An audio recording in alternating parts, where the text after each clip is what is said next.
এবার রাজবাড়ীর বালিয়াকান্দিতে নানা বাড়িতে বেড়াতে আসা 9 বছরের এক শিশুকে ধর্ষণের চেষ্টার অভিযোগে মামলা হয়েছে। শুক্রবার দিবাগত রাত 1টার দিকে বালিয়াকান্দি থানায় মামলাটি দায়ের করেন ভুক্তভোগী শিশুর নানি। মামলা দায়েরের পরপরই আসামি জহুর মোল্লাকে গ্রেপ্তার করে আদালতে পাঠিয়েছে police.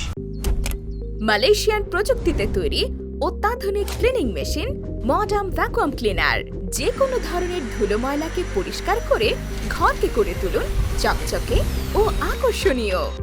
Modem, brand of luxury.